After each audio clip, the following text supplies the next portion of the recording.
Morning everyone. Well, it's another lovely day today. It's going to be another 30 degrees day, and today I'm going to get out and do as much as I can because we've got rain over the next few days. And yes, I'm procrastinating about housework again. I always find something more important to do out here than I do inside. But considering it's going to rain over the weekend, I'm going to use that time to catch up on my housework. In the meantime, there's my round pen to fix up and my garden. Sounds of the birds are beautiful this morning. They're all flying around up in the sky there above me. So all the little budgies are down at the moment. Different times of the year we get different types of birds that come and live around our area, and all the budgies have arrived in the last few days, which is always a sign that the weather's changing. They come down for a limited time and then move on.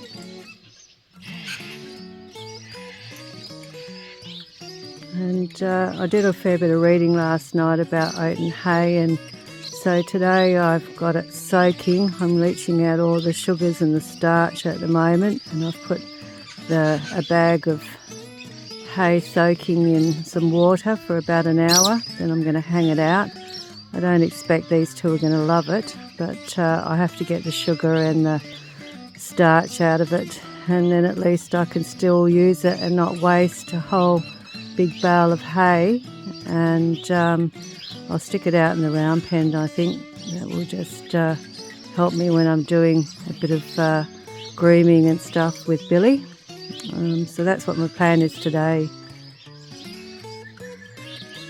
Happy to see that Bill's not chewing on his sides. It's always an indicator when his tummy is not the best. And if you look just behind his leg, if he's going to chew, he chews down there. So that's good on that side. We'll have to check the other side in a minute. Harder to see on this side because he's been laying in the hay. But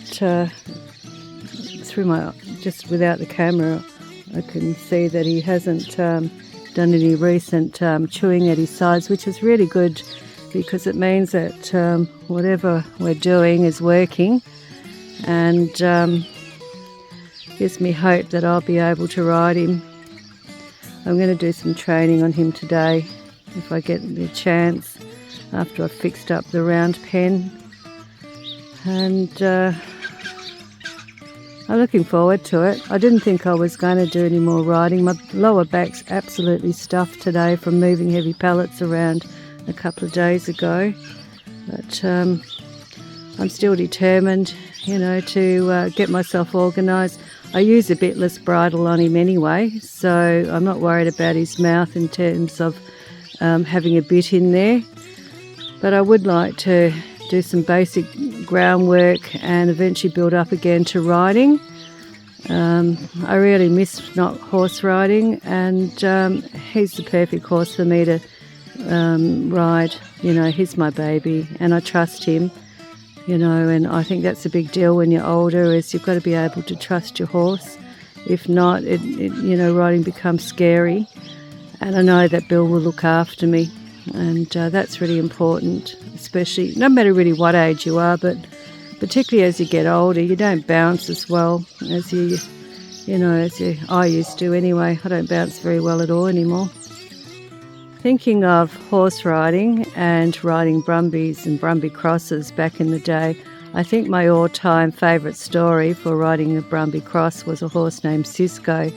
Cisco was a mix between a quarter horse and a brumbie from the Esperance region of Western Australia. And I started riding Cisco on the polo field because the mare that I had at the time, she was too light and got knocked around too much on the polo field. So Cisco being much heavier set, probably more Bella's kind of thick setness, not as tall as Bella, more probably Bill's size. But like Bill, he could turn on a 20-cent piece. He was just brilliant and the safest horse to ride. And he loved polo, so because he was very competitive by nature. But anyway, get him in an open paddock, and it was a completely different matter. As soon as Cisco spotted an open field, he would just bolt, and there was nothing anybody could do. And I know because, I'm not saying I was an expert horse rider, but many tried of all sorts of levels, experience, didn't matter whether they were blokes, teenagers, men, women. Once Cisco decided that he was going to go, he was going to go. Anyway, this one day I was going for a ride with Cisco with a group of other teenage girls, and we were riding through the forest, and it was beautiful. He was fine if you were in forested areas or herding sheep or cattle. He loved his job. As I said, his one big hang-up was open paddocks.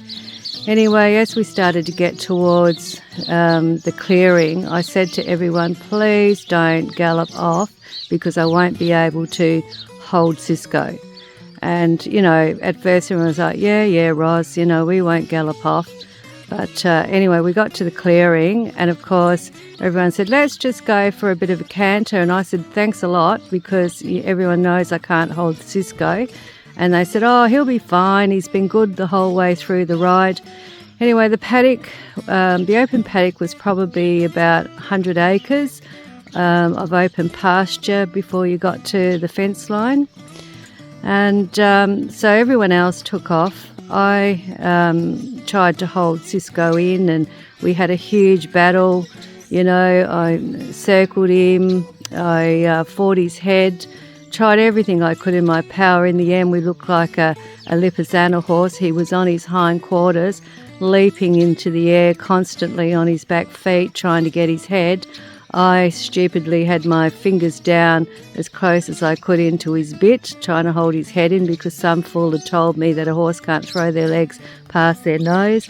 I tried absolutely everything, and I was losing the battle, and Cisco was winning. Anyway, eventually I decided the only thing that I could do was to give his head and just hang on for dear life.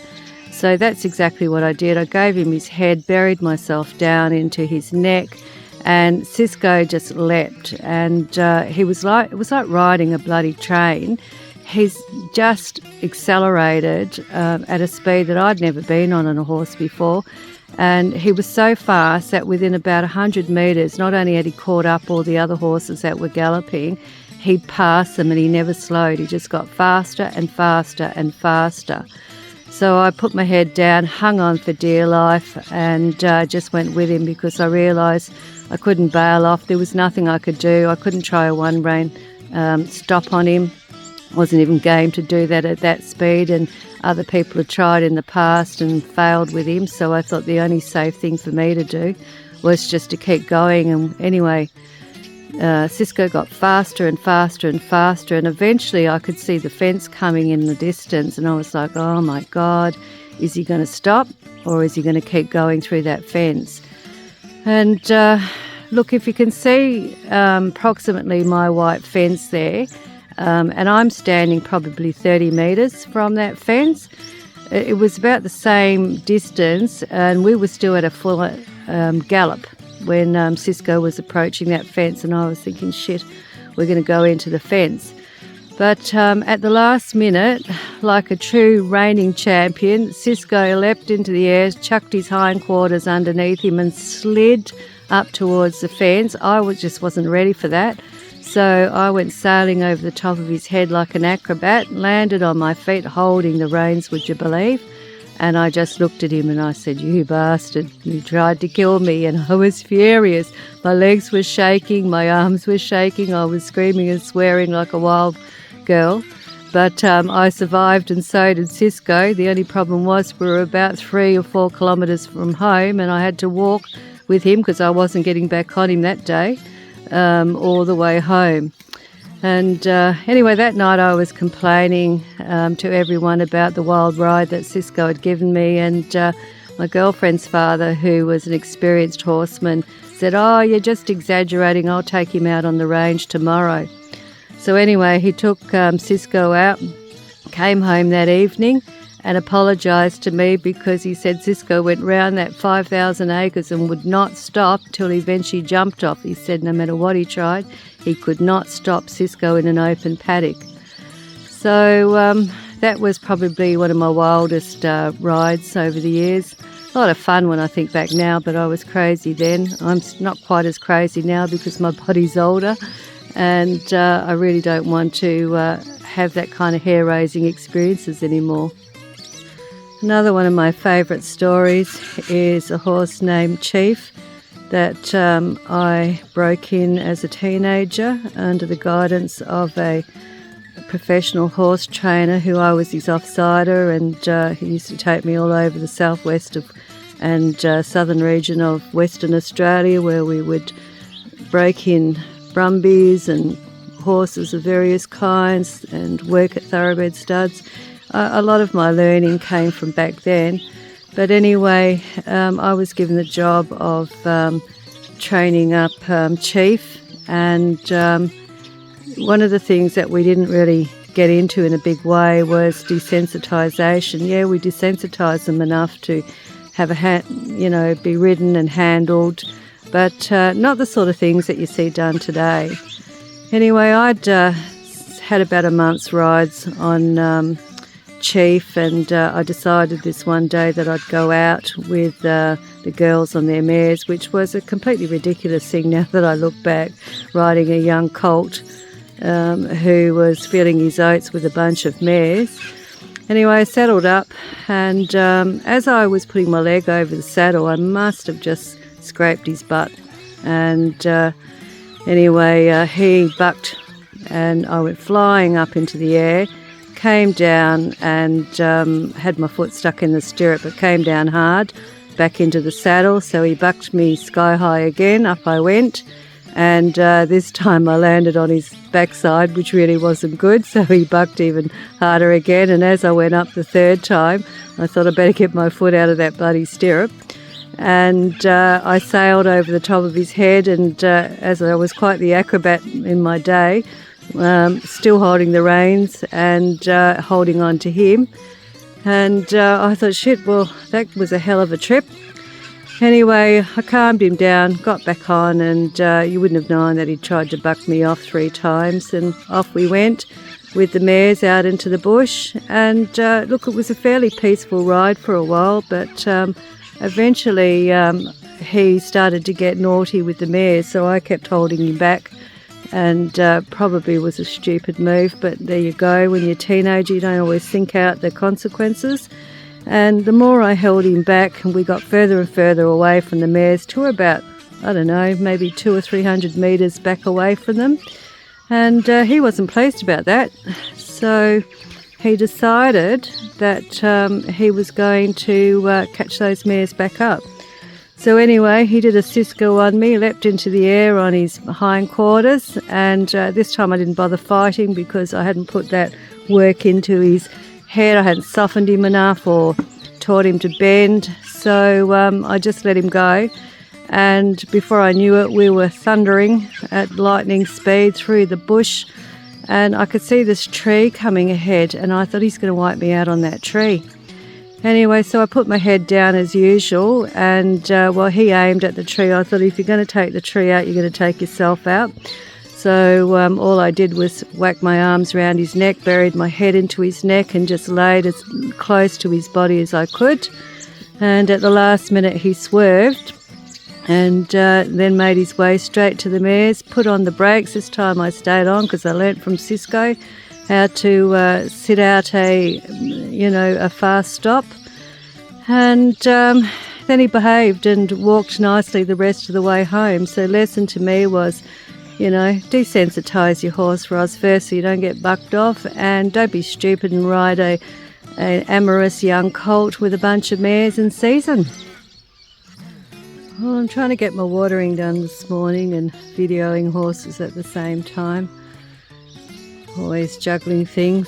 That's my life. I'm a juggler. I don't always want to be, but there you go. Can't wait for the rain. I think most people like me living in the country are saying exactly the same thing. Can't wait for the rain, people. Can't wait for the rain. I just want to see my paddocks get green again. I should go and check that hay actually that I've been soaking. I don't know how long it's been, but anyway, I'll go and get it out while I'm videoing the horses, and we'll see what happens. And I've soaked the oat and hay, had it soaking for about an hour. It's hugely heavy to try and cart around. I had to use my trolley and use my old barrel there, but anyway, I've set it up. We'll wait and see if the horses want to chew on it or not, or chew I should say, and we'll see. Anyway, I don't want all that hay that I've got to go to waste, and if the issue is sugar and starch, well, I can deal with that, and I should be able to deal with the teeth issues with Bill. He seems to be really good now. I don't seem to have any pain issues with him, and he's digesting his food nicely. I've been checking his poop, so I know. And I think I'll go in and have a cup of coffee because my back is killing me.